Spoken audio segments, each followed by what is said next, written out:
It's witchcraft.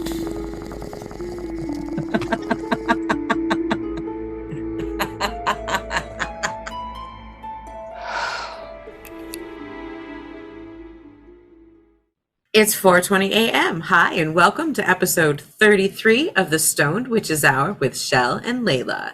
We are two besties on opposite coasts of the USA who like to smoke copious amounts of fabulous weed and try to see who can creep each other out as we tell true-ish stories of paranormal events, ghoulish crimes, and things that go bump in the night. On the West Coast, with the best weed and the spookiest stories, I'm Laylla. Yeah, right. You're so full of it. I have the best stories. I am generally higher, I think. And I am on the East Coast, which is the best coast, the ghosty coast. That's what I'm going to start calling the East Coast. It's the ghosty coast with Chelle. The Ghosty Coast. Oh, I like that. I'm Chelle on the ghosty coast. Oh, okay. I'll give you that one. Not the best weed, but the Ghosty Coast, sure. For sure. The most expensive weed. How about that? Oh, yeah. Weed prices right now, still, man. I'm still smoking my own shit. You know, it's really weird because here in Massachusetts, we're like one of the top 3 states in the country right now for like extreme drought conditions. Mm-hmm. But my neighbor has these plants that are inching their way towards 8 to 9 feet tall. And, you know, he's out there with his hose every day. So they're getting perfectly hydrated. Nice. Just not naturally because of our drought conditions here. But these suckers are like, they're taller than like a first floor of a house. Yeah, Beautiful, outdoor beautiful. weed can get huge. Can you smell it when you go out? Sometimes it depends on which way the wind's blowing. But he's been trimming and you just see these big, huge buds like popping over our fence. Oh, nice. Oh, how lucky. Maybe he's a nice neighbor and he'll share. He is a nice neighbor. Oh, how good. Well, harvest season is upon us. The second harvest, the fall equinox, Mabbin, is coming up pretty soon. So outdoor growers are going to be chopping down those big old bud trees. 'Tis the season. And boy, let me tell you, you know, as I'm sure folks are aware, you're going to be headed this way soon for a awesome Halloween visit. You better be bringing some of your stuff. I cannot wait for you to smoke on some of my weed. I will be bringing you a charcuterie board of weed, a little smorgasbord of things for you to try. All my favorite different little cultivars that I have grown, and just for you, Chelle. I have a cute little box for you. Now, once you start harvesting, for all of our Instagram followers out there, Layla's going to be supplying us with some very beautiful photographs of her. And we'll be sharing them with you all so that you can all be just as jealous and sad as I am. Aw, don't be sad. Just wish that we lived closer so that you could come help me trim. I hate trimming. It's the I'd worst. trim all day. I'd trim all day. Just buy me good curved scissors and I'd sit there and trim all day. Oh, I know. And I've got beautiful scissors out here with your name on them. It says Chelle right on the handle, and they're curved and they're gorgeous, just waiting for you. Because I mean, once my garden gets rolling, I harvest every 4 to 6 weeks, and not a lot of plants at a time, but enough that it gets boring. I don't like it. It's not my favorite. I laugh because you talk about it. We're approaching the second harvest, and people are going to be harvesting their weed. Every 2 months is harvest season for you. And this is outdoor harvest season. We're talking about outdoor season. So indoor. Yeah. We have that indoor sun thing going on. We manipulate our seasons, but you can't deny the outdoor, that harvest sun. So August, September, people are usually harvesting their outdoor weed. Here's something I don't understand, and you can explain this to me and the people. So outdoor, the sun, it's yellow, it's orange, it's whatever color. And when people grow indoors, how come the lights are always purple? I don't get it, because purple is definitely not emulating sunlight.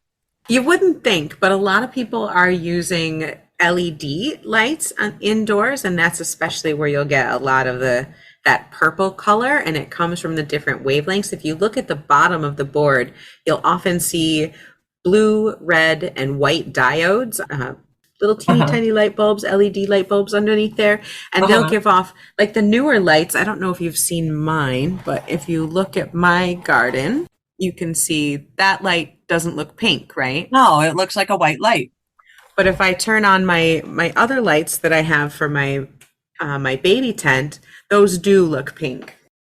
And those have, well, I guess you can't see it, but they have the teeny tiny little light bulbs. Oh, okay. I can kind of see it. Yeah. And when you turn them on, they have 3 different colors. Like I said, the red, the blue, and the white. So basically combined, it gives that pinkish purpley glow. It does. And that's, it emits the right wavelengths for your plants. And they'll come in different strengths and different intensities depending on if you're getting a light that's meant for the growing stage or if you're a light that's meant for the flowering stage, because people will use different lights for those times. That's a funny thing about driving around at nighttime here. It's like every 4 or 5 houses, you'll see all of a sudden this purplish pink light glowing from someone's bedroom window. It's like, yeah, I know what you're doing, buddy. We do try to stay a little on the down low. So we did black out our garage windows, but before we blacked them out, if you're driving down the street at night, you would see that pinkish purplish glow shining out from our garage. And anybody that grows knows. Yeah, yeah.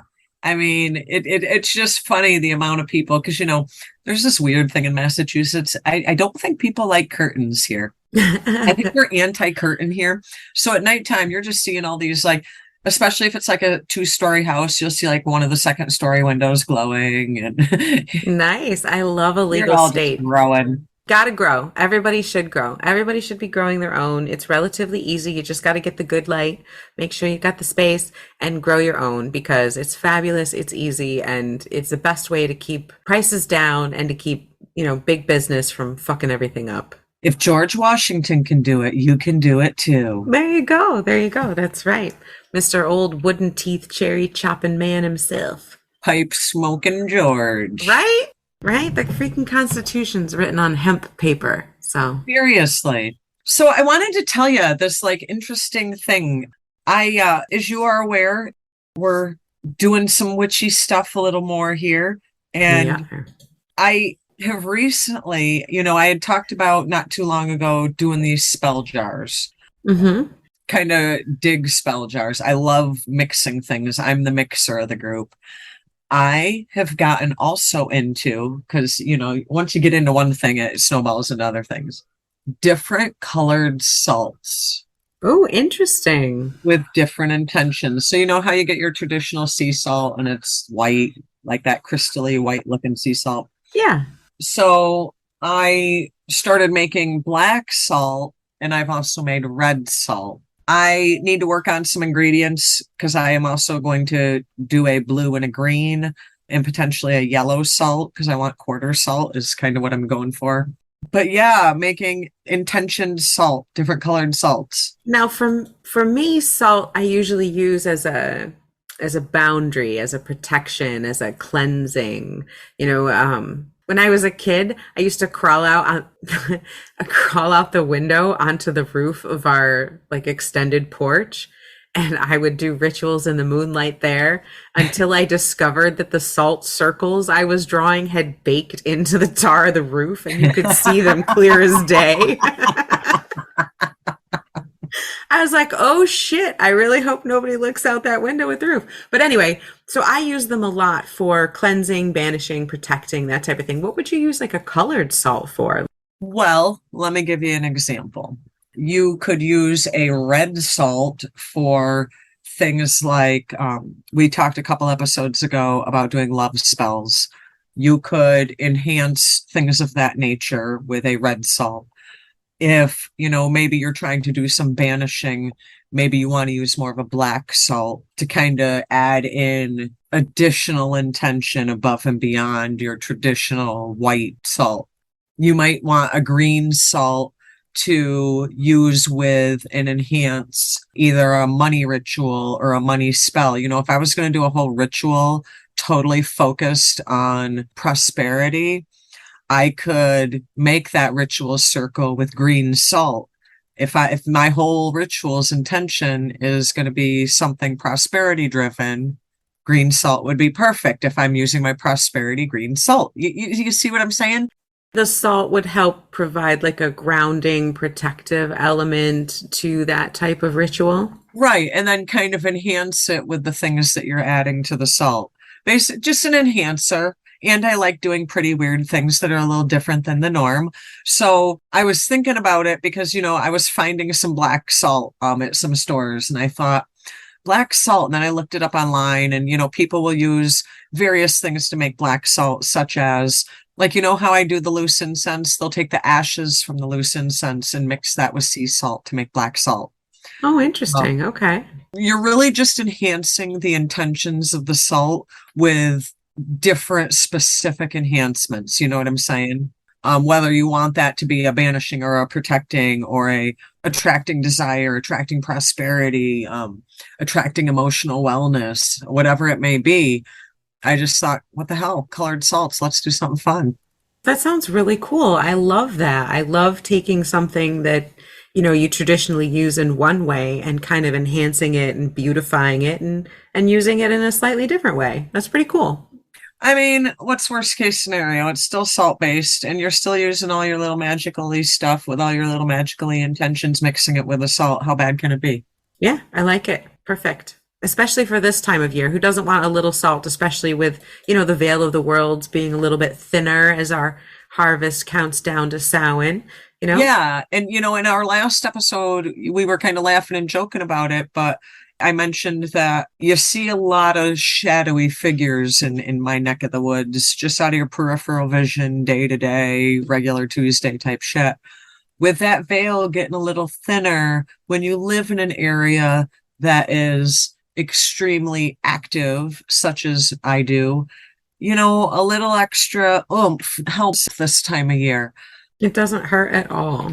And it's not necessarily that my house is haunted or anything of that nature. It's just my city's haunted.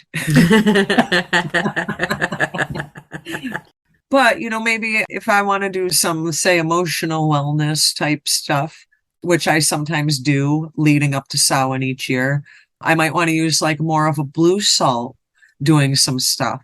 But yeah, now is the time to be extra cautious about that veil dropping and the ghosties crossing over, because if they're ever crossing over, they're crossing over right here, right now. I could see a protection amulet or a protection jar having a pinch of each quarter colored salt and some white and black salt to, represent spirit. And that would be an amazing protection amulet with all the, the power of salt right there and the different intentions you've put into it. I think that'd be a great, easy way to carry around an amulet.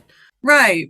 And, also it kind of just feeds into my whole, I like mixing shit together to make different intentioned potions. I love that. I'm a potion maker. I love it. I just love potions. And I was even thinking, kind of circling back to my spell jar thing, I had even thought about maybe doing a couple intentioned spell jars with different layers of different colored salts. Not necessarily like a chakra type thing, but more just a spell jar, but with different salts combined for different intentions and have them layered up and multicolored. Oh, I'd like that. As a visual person, I love that component to spells and to ritual.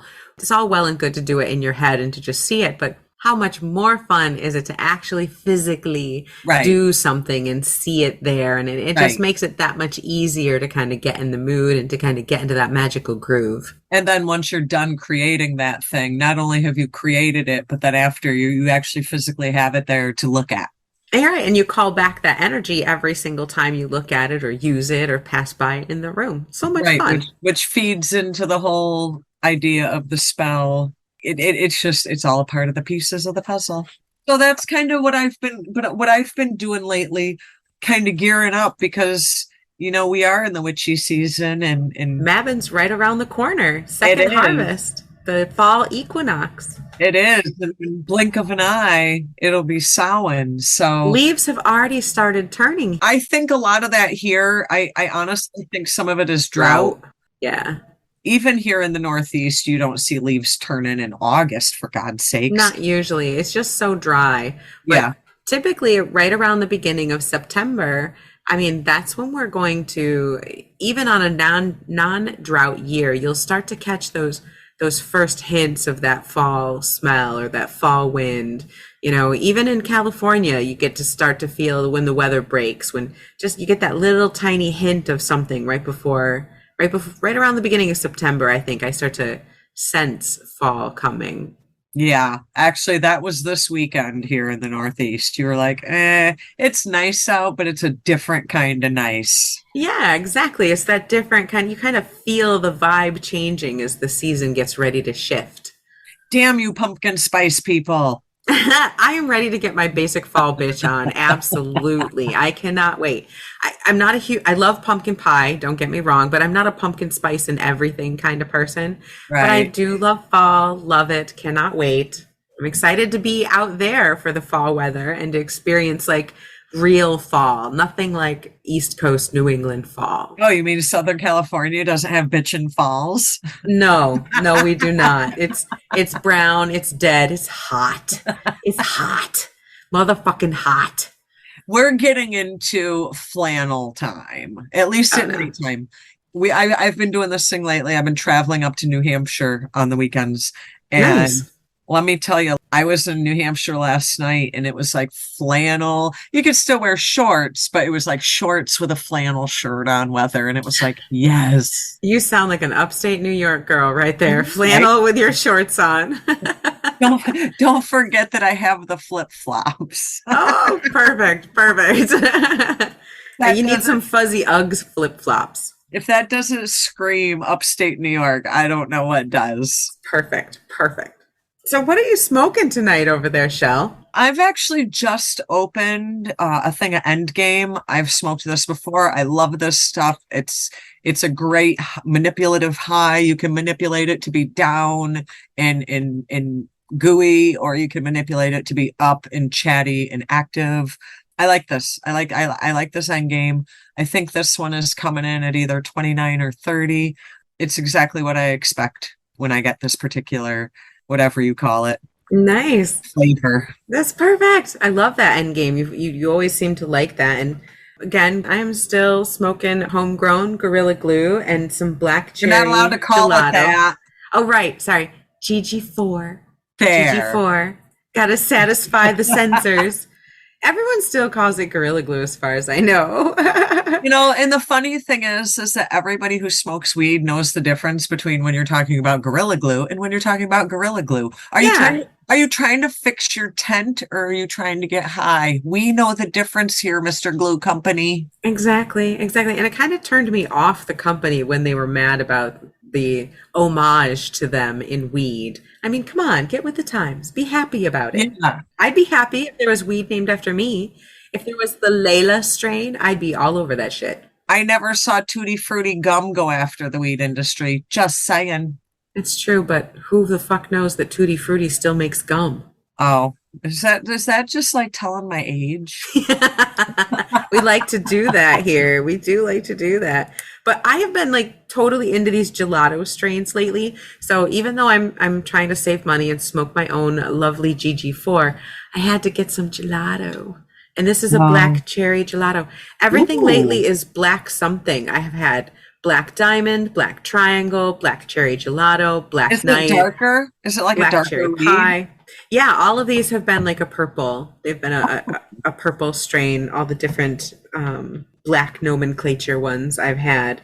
Maybe Uh, that's why they're calling everything black right now, because it's all coming out purple. It's all coming up purple everywhere. I love it. I do love a purple strain. But yeah, so it's yummy. I've found that I am super partial to a gelato. If I'm going to go someplace and spend any kind of money, then I'm going to look for something really, really crystally, really tasty. And I have not been let down yet. If I've said, show me your gelatos, and they pull them all out, they've all been delicious. Give me up your gelatos, man. Yeah, no exception. They're usually high THCs, anywhere from 25 to 35%. I don't remember which one this is, but it was right up there.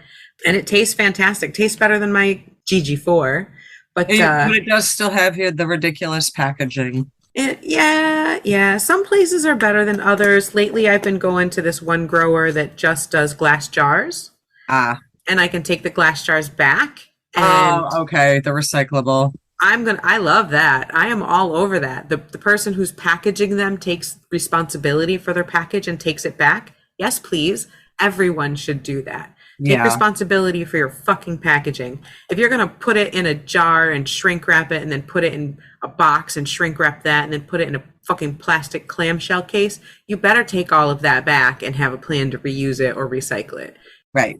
It's got to be in the manufacturer's hands. It can't just be in ours. Make it out of hemp. Make it out of hemp plastic. That shit breaks down. I mean, come on. Spend an extra penny here. You guys are making money hand over fucking fist. And be good to the planet. Fuck. Okay, rant over. Damn. I was going to say that's a different podcast, but you just laid it all out on the line. I laid it right out there. So after my nice little rant, do you have a story to tell me while I smoke on this delicious gelato? I do have a story.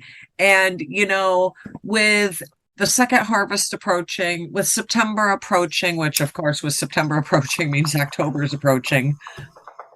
I think does this episode go out in September? Shit. It should.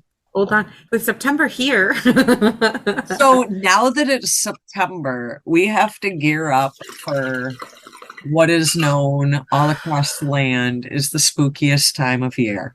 The spooky season, better known as Chelle and Layla's favorite time of year. Correct. So I am focusing on some ghosties tonight. You know, I've done a lot in the Northeast. I've done a lot in Massachusetts and in New York, and we're going to spend a lot of October in Salem. So I thought I'd do something a little different, and we're going to go to Savannah, Georgia. There's this place in Savannah, Georgia called the Moon River Brewery, which of course, as soon as I saw Moon River, I'm like, ooh, let me see what that's all about. So the Moon River Brewery.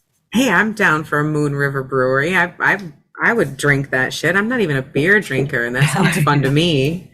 I know. And, you know, and the thing about Savannah is Savannah, Georgia is a very old, very beautiful place. Savannah is known for many things. I wouldn't think they were known for beer. Mint juleps, maybe. Beer? No. Well, I don't know if they're known for the beer, but they're going to be known for this ghost. Okay.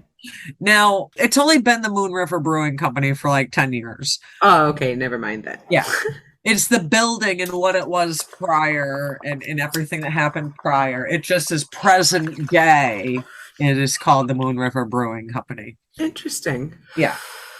They've had this brewery for about 10 years, and employees and patrons have reported seeing ghostly beings and shadow people and even paranormal events at Moon River, because apparently there's a river right there called Moon River. Get it? Okay. Makes sense. Makes total sense. Also, just as a side note, ghost hunters and ghost adventurers have both been here and have found what they feel to be entities that live there.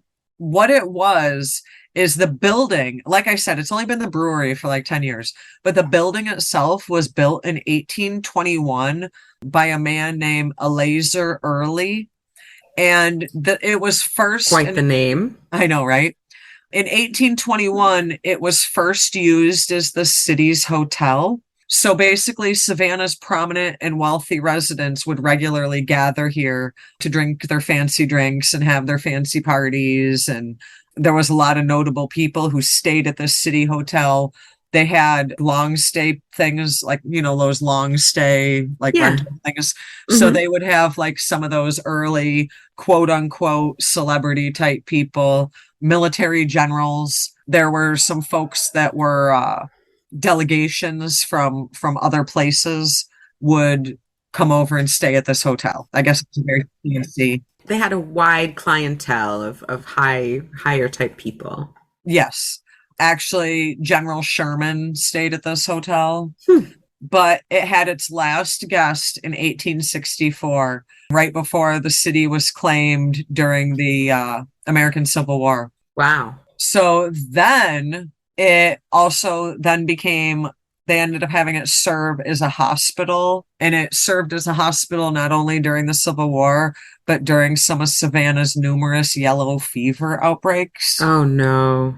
So hundreds of people, mostly children, died in some of the upper floors during these yellow fever outbreaks. So it was a hospital during the war. It was a hotel for super rich people to begin with. You know, you can't expect it to not be haunted. Right. There's so much there. I mean, just being a hospital, there had to have been so much death. Well, like I said, between being a hospital for the Civil War and then being a hospital for yellow fever breakouts, Yeah. they would use some of it for storage space, and it sat vacant for 20 years. It actually got repurchased in 1995, and that's when it kind of became the brewing company. But they have every floor, literally every floor, they have gotten some sort of activity. There's ghosts in the basement. The most famous of the ghosts at the Moon River Brewing Company is one that the staff called Toby. Mm-hmm. He is always seen kind of moving silently through the shadows. Oh. Yeah, it's almost like he was a worker there.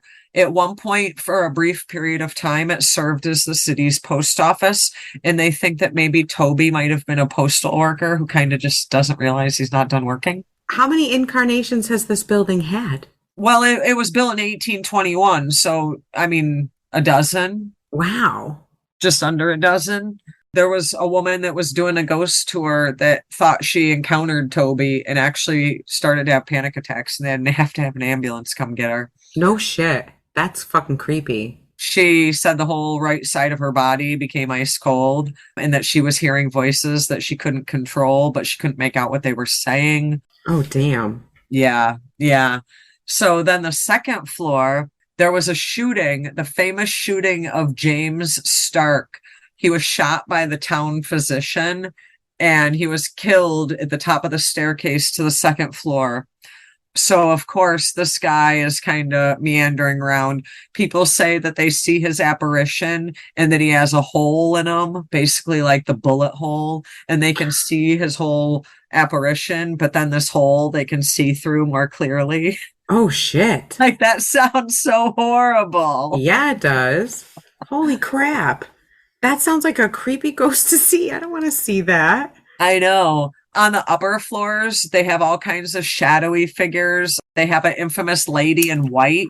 Oh, yes. Love Of those. course, and why is there always a lady in white? I don't know. There always seems to be, though. There are people that claim that they felt like they were being pushed down the stairs. Oh, damn. A construction crew was chased out of the building by quote unquote unforeseen forces.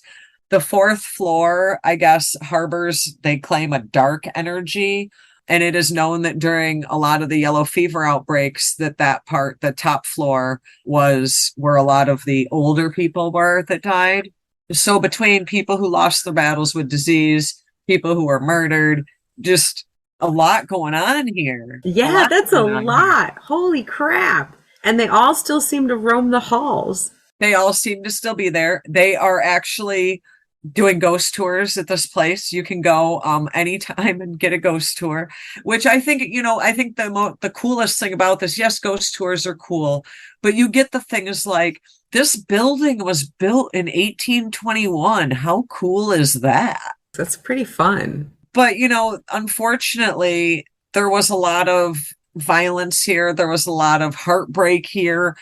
Of course, in the early 1800s, when it was a hotel, there were people that were lynched right out in the front. Damn. Yeah, there were people who were beaten to death in the bar on the first floor of the hotel. Wow. So it's seen a lot of violence, not just death. Yeah. I mean, they have also had ghostly apparitions in what used to be the bar's billiard room. There's been glowing white apparitions. People have seen just eyes in dark hallways. All they see is eyes. That would creep me out. Just like glowing eyes down the hallway.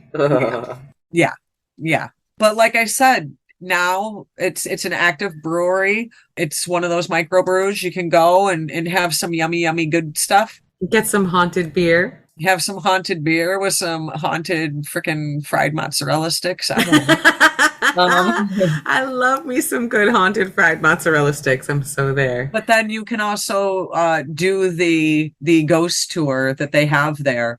There's a lot of things going on in Savannah, Georgia, but I want to go to all the ghosty places, and this seems like a good one. I think like everywhere in Savannah, Georgia is haunted. So that sounds like a good place to start. Right.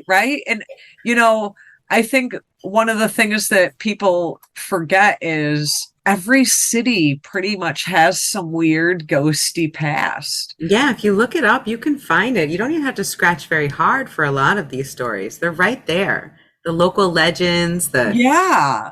I thought, well, geez, I want to stay away from the Northeast this week. Can I find something? Lord, like everybody has their own story. And Mhm. that's kind of the fun thing about doing this is we get to find out all these little stories from all around the country. One of these days, you and I are going to go on the best road trip to find all of the portals to hell in Right? America. And we're going to go to all the states and we'll see all the coolest places. And then we'll see if we can find what is really the most haunted hotel, what's really the most haunted cemetery. Who is the craziest lady in white in all of the land? Yes, and where's the actual gateway to Right. hell? So we can find that out. I know we can. We just have to go to all these places. That's all. So I think that this brewery would be a definite interesting place to check out. It's got a lot of years of history, a lot of years of history. You know, if you're think of it, it's already 201 years old. A lot of shit's gone down in 201 years. I'd be down if I was down in Savannah, Georgia. I'd be like, let's go. I would too. I want to go. That sounds like a great place. And my spot, interestingly, is a bar. So I love Really? that you did a brewery because I did a haunted bar that also didn't start out as a bar and has a history. Well, how ironic. The funny thing is, and I don't know if people understand this, but we don't really like chat about what our stories are going to be beforehand. No, I had told you last episode that I was doing a haunted pub, but I know you had already picked yours. You just weren't going to tell us. Right. So I'm pretty impressed. So, yes, I am doing a haunted pub. It's called Kell's Irish Pub. Ooh. It was built in 1903. It's in Seattle, Washington. Okay. It's known for having Seattle's largest collection of single malt scotch and ghosts. Interesting. Scotch and ghosts. Scotch and ghosts. It's got so many ghosts that Ghost Adventures has been there. You know, they've had quite a few people come in and do ghost hunting tours or Investigations. thank you, ghost hunting investigations there. They have found that it is crawling with haunts. And the reason why is kind of sick and twisted. Oh boy. So Kell's Irish Pub, before it became, you know, this wonderful restaurant serving fabulous single malt scotch, food, and booze, it was built to be a mortuary. Oh. Not any mortuary, the country's first mortuary. Oh. So it was built by a gentleman named E.R. Butterworth. And he's basically invented the modern funeral. He started out as a furniture maker, but a gentleman that he knew, his wife and daughter died, and they didn't have a coffin for him. And so E.R. Butterworth used his wagon that he had taken across the United States to get to Washington, and he used it to make two beautiful coffins for this man's wife and daughter. And this kind of sparked the beginning where he realized he could make a lot more money doing coffins and taking in bodies than he could making furniture. Wow. Right? So he settled in Seattle, Washington, and he started in a couple different buildings. One of them was a old Masonic temple and a couple different places. And he started taking in bodies because not everybody at that time in the early 1900s, there weren't very many people who would process dead bodies, I guess. So E.R. Butterworth saw that there was a need for it, particularly because in 1918 was the big flu outbreak. And like you said, there was yellow fever and all these different diseases that happened. In Seattle, bodies would just kind of pile up in the streets Uh-huh. to the point where the city started offering a bounty of $50 per body Wow. if you brought in the bodies, because there was tuberculosis, diphtheria, Spanish flu. Like I said, all these diseases are happening and people are just dying left and right. And so to keep the streets clean, the city offered a bounty. $50 in that time was equivalent to roughly $1,000 a body today. Wow. And so E.R. Butterworth and his son started taking them in, and it doesn't say how they invented the words mortuary and mortician, but apparently they're the first ones to start using those words. So they capitalized on this bounty and had enough money that they hired an architect to build a big, huge building. He hired John Graham, who was an English architect, Hmm. And that guy's firm is the one that later built the Space Needle in Seattle, Washington. Oh, wow. Famous architect dude. So he drew up this building that was done in the Beaux Arts style, which I don't know, it just means kind of like ugly, ornate, flat building. I don't know what Beaux Arts style, but it had like 3 lions on the front of it, ornate looking for the time. But he built it so that he could process bodies. He had a crematorium on site. And he also had on the upper floors, he had places where services could be held. There were offices. And this was one of the first like one-stop shopping for dead people. You bring in the dead bodies, you get your casket here, you have someone who helps you plan your funeral service, and then they also handle burying the body or cremating it later. And this was the first place anywhere in the United States to have everything that you needed for funeral services under one roof. It was a grand 5-story mortuary. It had a chapel with room for over 200 mourners in it. A columbarium, which I have no idea what that is, but I guess it's for storing funeral urns. A place to show all the caskets that they made. And the first elevator on the West Coast that was used exclusively for transporting bodies up and down. This huge ode to death and dying, basically. It was a place entirely from top to bottom for the deceased and for the people that they left behind. And it was the first one of its kind anywhere. Wow. So there was nothing else like it in the US. It was grand. They had a big, huge grand chapel on the second floor, and they were just kind of making money hand over fist at this mortuary. Now, at the same time that the Butterworths are having this mortuary, there's also operating in town a woman who is a serial killer. So it's in the town of Olalla, which is right across the Puget Sound. Puget Sound. It's right across from the Puget Sound from Seattle. And in Olalla is a woman named Dr. Linda Hazard. And Dr. Hazard was what she called a fasting specialist. She had developed something called the beauty regime. She decided that at the heart of all problems in your life was cravings for anything, in particular cravings for food, I guess. And if you could conquer these cravings, you could cure everything and be more beautiful and be healthy. And so she would have people come to her and she'd talk to them about having their digestive systems rest. Some of this is like real science and some of it's complete and total bunk. Basically, she was selling anorexia. She would have people come and she would feed them like a half a cup of tomato broth a day. What? And they would waste away. She said that this was like flushing their systems, but she would make them do it for months. And then they would die, of course. And she would send them off to the Butterworths and they would split the money. The Butterworths. I still can't get over that name, by the way. No, right? So a couple of the people that were victims of Dr. Linda Hazard, like you'd think with all these people dropping dead from her treatment that she would stop or that people would try to stop her, but no, nobody did. Weird. Some of her treatments involved massages that were more like brutal beatings, and they would have to do like vegetable broth enemas where they'd be laid in these tubs in these various like leather strap systems in case they fainted. That's fucked up. And given these terrible enemas. Just the things that she put these people through, it was terrible. It was awful. So this went on for quite a while until she fucked with the wrong people, I guess. These 2 sisters named Claire and Dorothea Williamson, and they were orphans, but their family was very well off. And they decided that because they had various health issues, one of them had something called a dropped uterus and the other one had like glandular issues.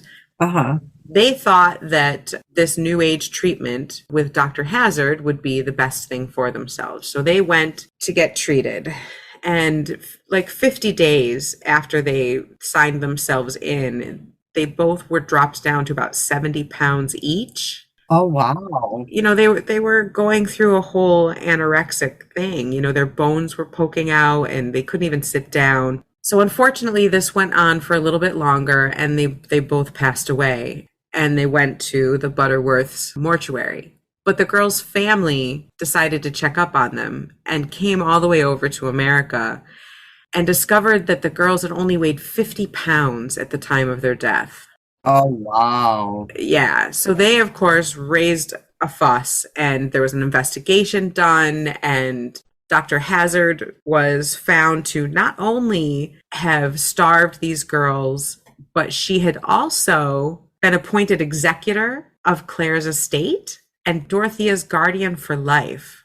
And in her possession, she had all of Claire's clothes, a bunch of her household goods, jewelry, sapphires, diamonds, and valuables worth roughly $6,000 at the time. Oh, wow. So she was definitely not a nice person, and she had somewhat of a kind of side gig going with the Butterworths.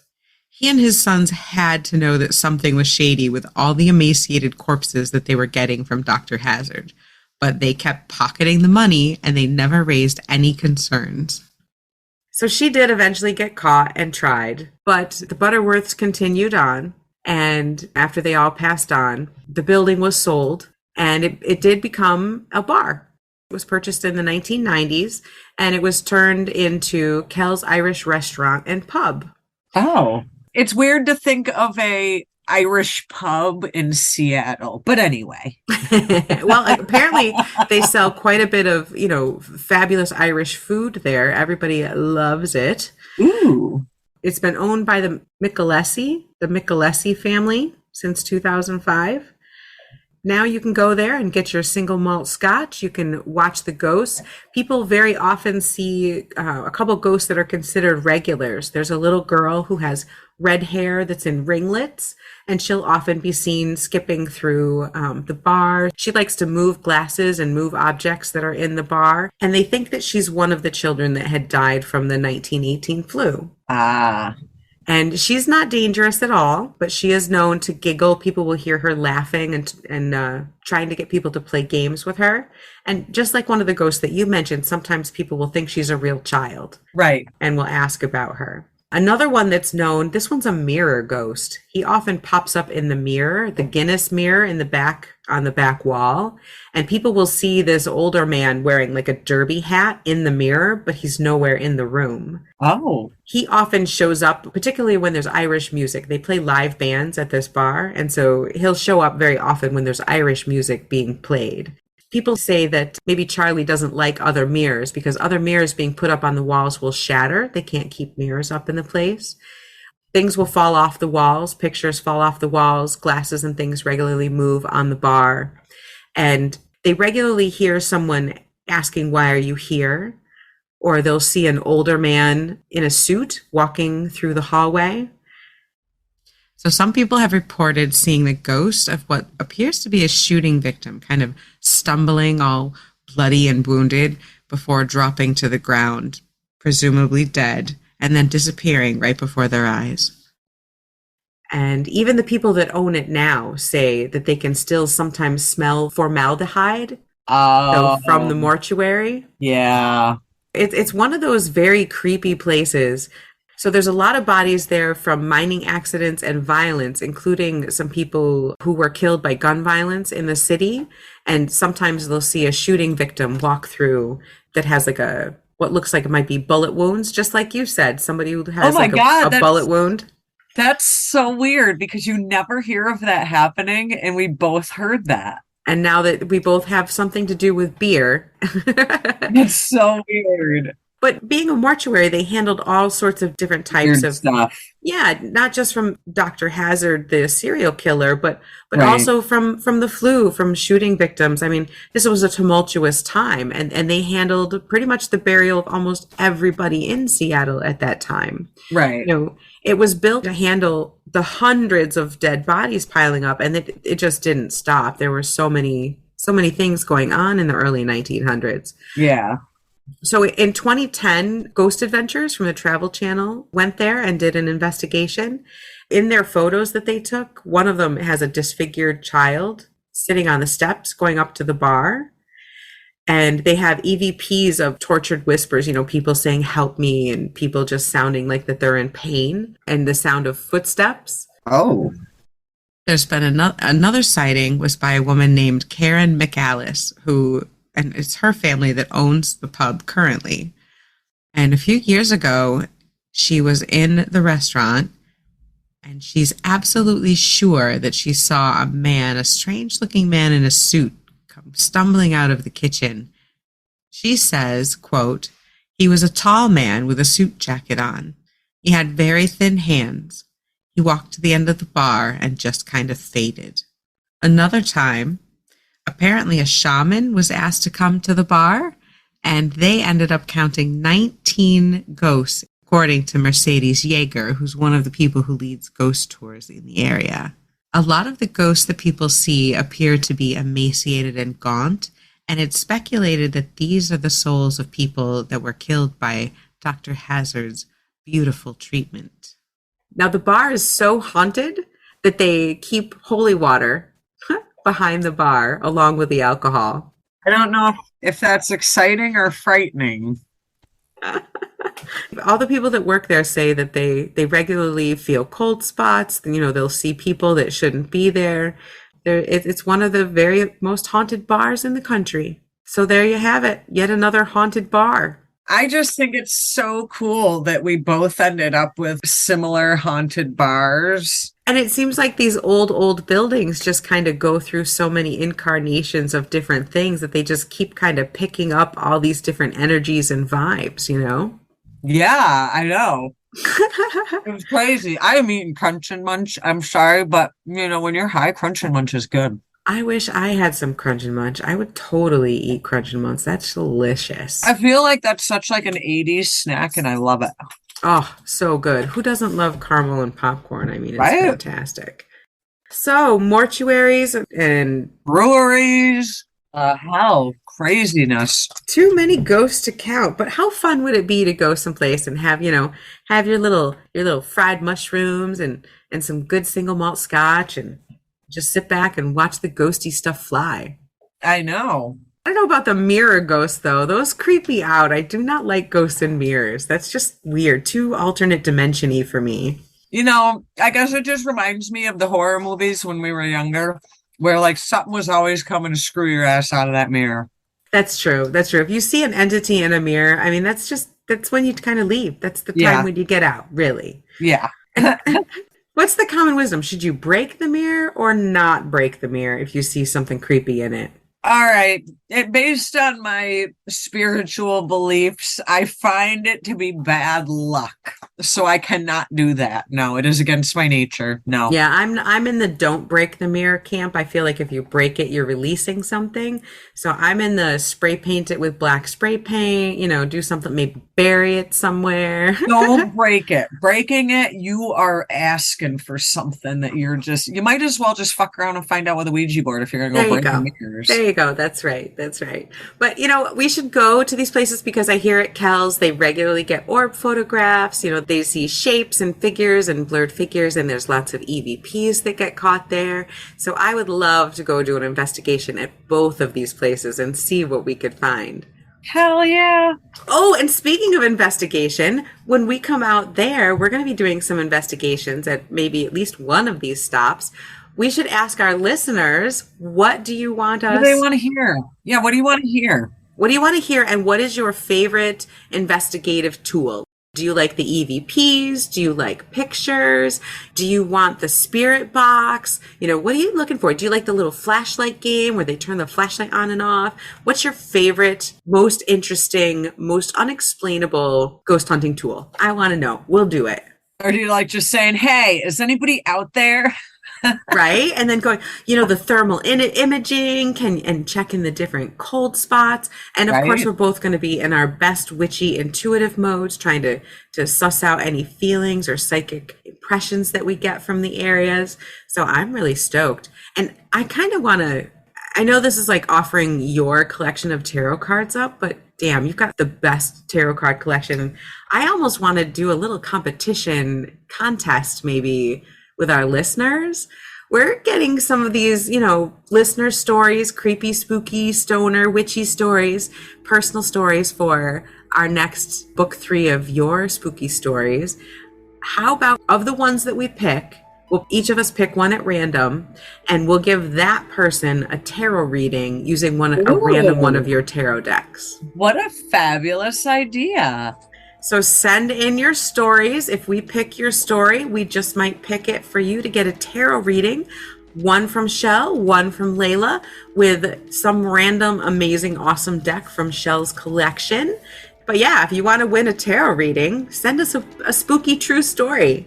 Absolutely. Because, the most fun is hearing your stories. Our stories are fun and we laugh at ourselves. We get such a kick out of our damn selves, but we want to hear your stories because as fun as ours are, yours are better. They're so fucking creepy, Chelle. I love our listener stories. Some of them have kept me up at night, I swear. Our listeners have good shit to tell us. They really do. Some of these people, I kind of laugh because I'm like, holy crap, why aren't you guys like putting this stuff on like Ghost Adventures, having these professionals come and like check your stuff out? Right? Sometimes people should.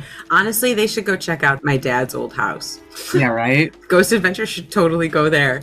But yeah, so join us next week on episode 34 of the Stoned Witches Hour with Chelle and Laylla.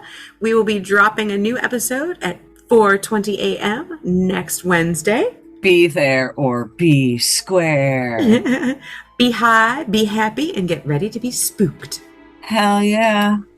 Thanks for listening to the Stoned Witches Hour with Chelle and Laylla. If you like what you heard, please rate us and consider giving us a review. It really helps the show out, and we'll definitely take a toke of the kindest bud in your honor.